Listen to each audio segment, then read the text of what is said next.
the Browns. We got an analyst that says that Shedeur Sanders should have some kind of a banishment of some kind. Come again? Say what? For what? And we've got, this would be more troubling. If I'm a Browns fan, and this is where we're going to start, potential dissension in the ranks of the front office and the coach. And over what? Quarterback. When a program's headline quarterback suddenly becomes the subject of sideline murmurs and quiet searches for replacements, the situation is unmistakable.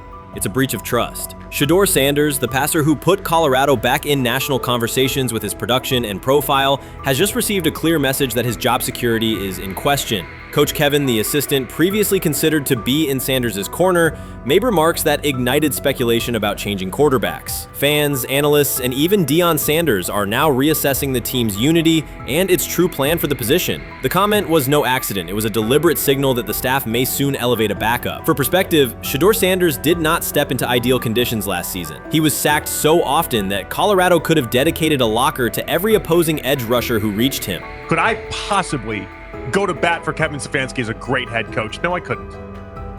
Could you go to bat against him, saying he's a horrible head coach? No, I can't. I think that's why we fall in the middle. I think that's why in a lot of these discussions, and that's why a lot of the rankings, you see him right now in that 15 to 20 range, somewhere in that middle pack of NFL head coaches. I've said earlier, Kevin Stefanski has already been given more head coaches than any coach I've ever seen in Cleveland.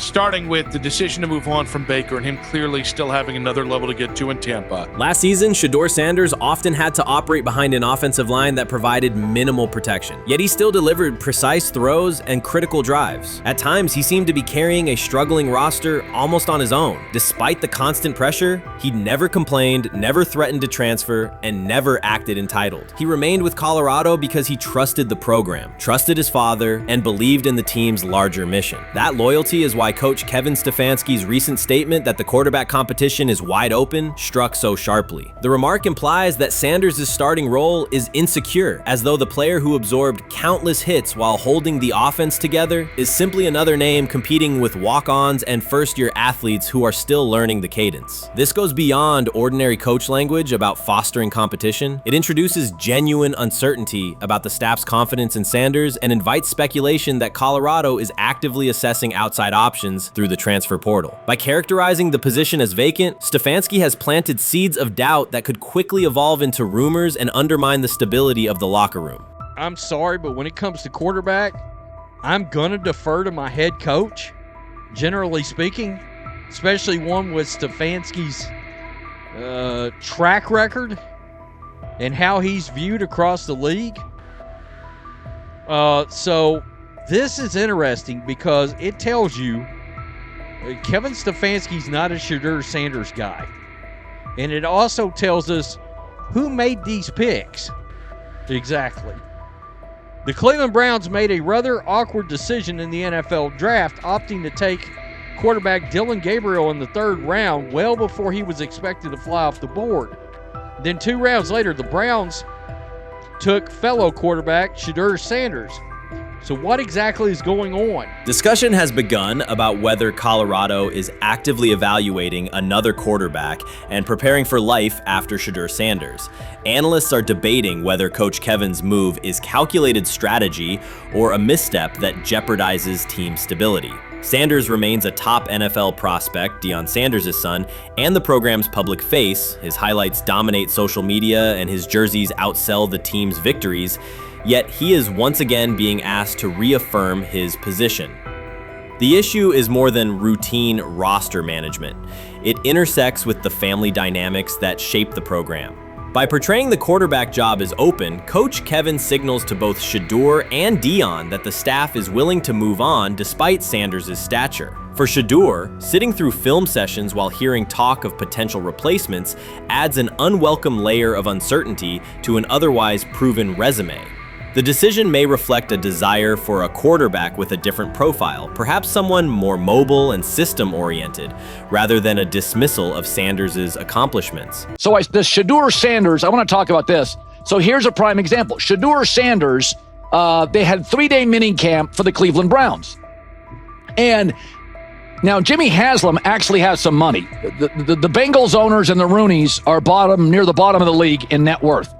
But what the Browns have is what I would call the Buffalo Bills used to have this years ago, pre-Josh Allen. What are Browns veterans saying about Shedeur Sanders behind closed doors? According to internal discussions, the feedback goes beyond casual praise. Several veterans describe his performance as franchise level. Private locker room conversations compare his command of the offense to established starters. And one senior assistant reportedly called him Sunday ready after a single walkthrough. The consensus is that front office staff and coaches have taken serious notice. Inside the Browns facility, informal conversations circulate among players and coaches. These remarks carry significant weight in personnel evaluations and often influence practice rotations. When veterans speak this strongly, the message typically reaches decision makers quickly, especially during roster planning. In short, the internal perception of Sanders is already affecting how the staff views the current quarterback depth chart. Browns vets kind of weigh in on Shedeur Sanders and how he's been since he arrived in Cleveland, in Pound Town. And I think it's very, very important that we discuss it, because it'd be really easy for these vets to, this wasn't like a on the record interviews. This is just kind of back channels into what the vets are saying, the rumors, but the sources telling us.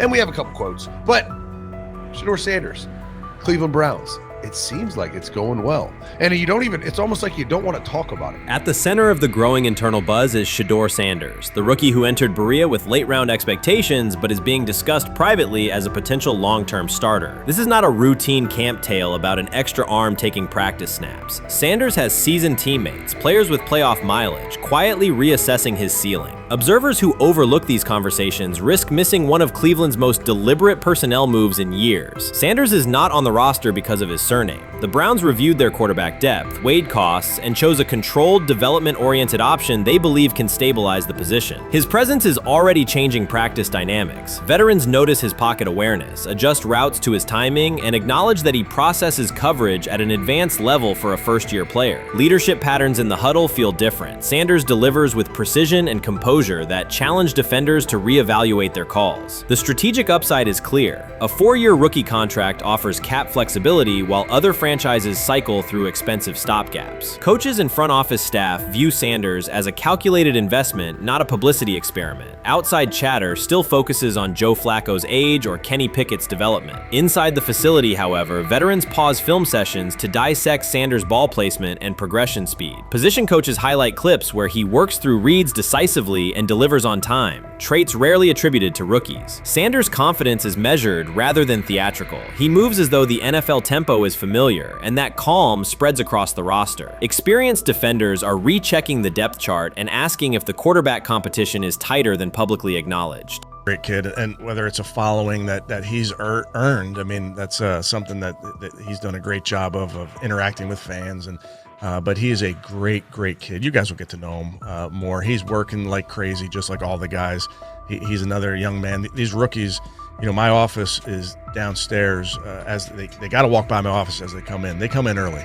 And Shedeur, just like all those guys, he's in there early. He's getting his work done. He has not yet secured the starting job. Evaluations so far come only from brief practice periods, no comeback drives, no national headlines, just steady execution in shorts and helmets. In a league that celebrates splashy debuts, Shedeur Sanders is earning trust rep by rep. Veterans typically withhold judgment until late in camp, yet several are already studying his footwork and timing, which suggests genuine respect. Inside the building, coaches sense that the Browns may have finally found a stabilizing presence at quarterback. Cleveland's recent history underscores why this matters. The team has started 9 quarterbacks over the past 2 seasons, an indicator of instability rather than depth. Sanders arrives with composure, arm strength, and a well-known surname, so any sign of readiness is magnified. Financial context also plays a role. The Browns are allocating a significant portion of the salary cap to Deshaun Watson, whose performance has not matched that investment. To manage costs, the front office signed 4 additional quarterbacks on low-impact contracts. Together, they account for far less than Watson's annual cap figure. If Sanders continues on his current trajectory, that structure could give Cleveland both competitive clarity and much-needed financial flexibility.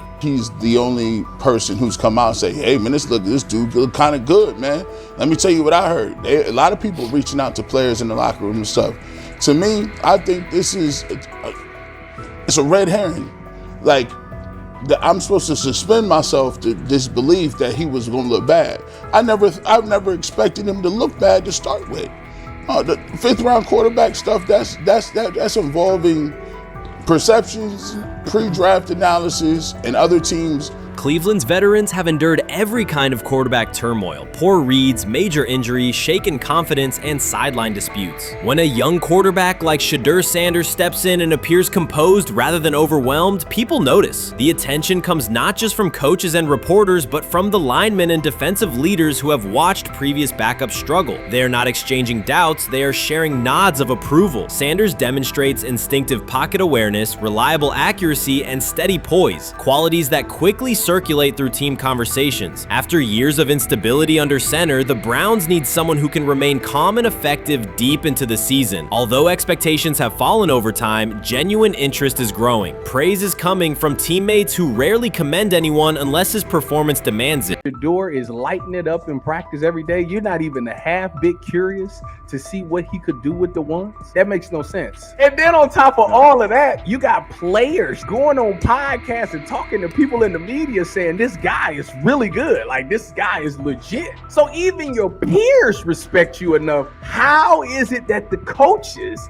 can't see that? It always starts with the players, where the players like, hey, you see that? You seen that pass he threw? The Cleveland Browns were taken by surprise when quarterback Shedeur Sanders stepped in for first-team snaps, asserting control of the drill and instantly highlighting deficiencies across the rest of the room. His confident command forced coaches to pause practice clips, reevaluate progressions, and consider immediate adjustments to the depth chart. Within minutes, discussions spread throughout the facility and online forums as fans weighed what Sanders' showing means for the current starters. The organization now faces an urgent, data-driven decision on whether Sanders should move up permanently. Shedeur Sanders arrived at Browns practice, took several first-team reps, and the entire quarterback group immediately felt the pressure. Coaches erased the whiteboard and reviewed their plans. Staff members exchanged concerned comments, and observers began asking whether Sanders was positioned to assume a larger role. Tony, every year we see at least 1 to 2 teams. They were in last place in their division the year before. No one thought they'd be good, and then they were good. It almost seems like no one's even assuming the Browns can be that, but we see it happen every year. And I get the quarterback stuff, but like, correct me if I'm wrong, Tony. The Browns are trying to run the football, play good defense, not turn the ball over in the passing game, and try and take advantage when they can, correct? That's what they're trying to do.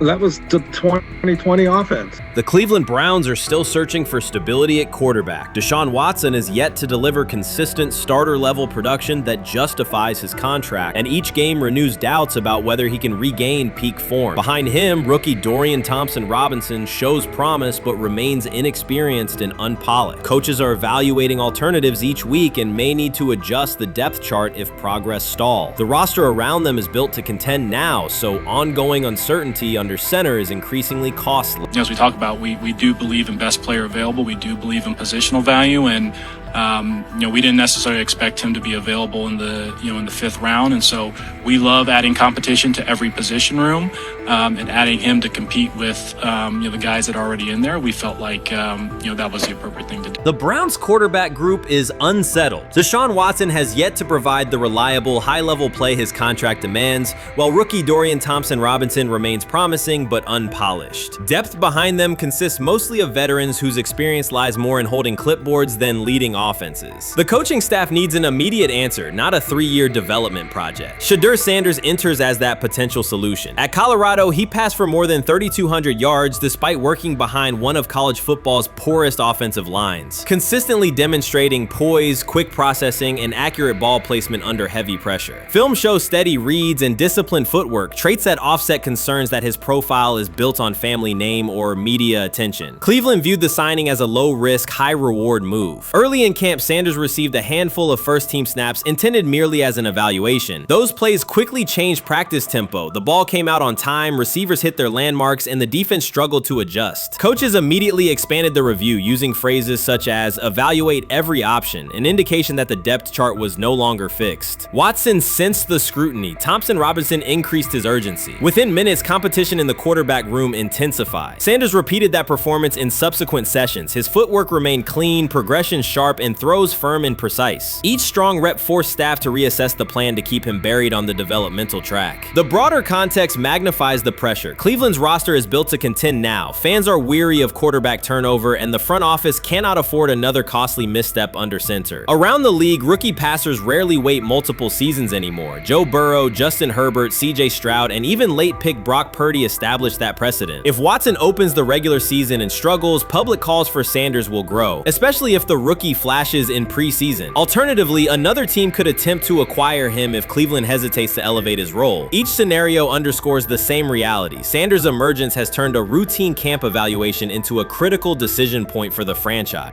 And we saw Dylan Gabriel go 11-11 with the first team, Shedeur Sanders go 11-11 with the second unit. So that was really the big wrinkle today. Yes, and of course, it was the first time that we have seen Shedeur Sanders get any of those coveted 11-on-11 reps. Of course, again, it wasn't with the first team offense or against the first team defense, but it's progress. And that means that he's going in the right direction, that the arrow is pointing up. He's coming up the learning curve. So that's good for him. And I actually thought just overall, he had a better day than Dylan had today. He completed more passes. He was more on point. In fact, in that 11-on-11 period, he threw a near touchdown. Desperation can push franchises toward aggressive decisions, especially when their quarterback options appear unconvincing or outdated. One scenario now emerging is that Sanders earns enough confidence to take full preseason reps with the starters, forcing Cleveland to revisit a depth chart it believed was settled at the beginning of July. His practices demonstrate that the excitement around him is grounded in measurable performance. Accurate, high-velocity passes against first-team defenses, and confident command of the huddle. Each strong outing also heightens league-wide interest. Rival scouts adjust evaluations, and general managers revisit their notes, aware that a viable young quarterback may soon become available. Inside the facility, the personnel staff must balance short-term results with long-term roster planning, knowing that an early move could reshape salary cap allocations and locker room dynamics. The pressure on Watson and Thompson Robinson escalates accordingly. Both must produce visible progress to maintain their current roles. Cleveland's recent history shows how quickly promising quarterback situations can devolve into controversy. The franchise has turned potential breakthroughs into organizational turmoil before, so observers remain cautious about how this competition will unfold.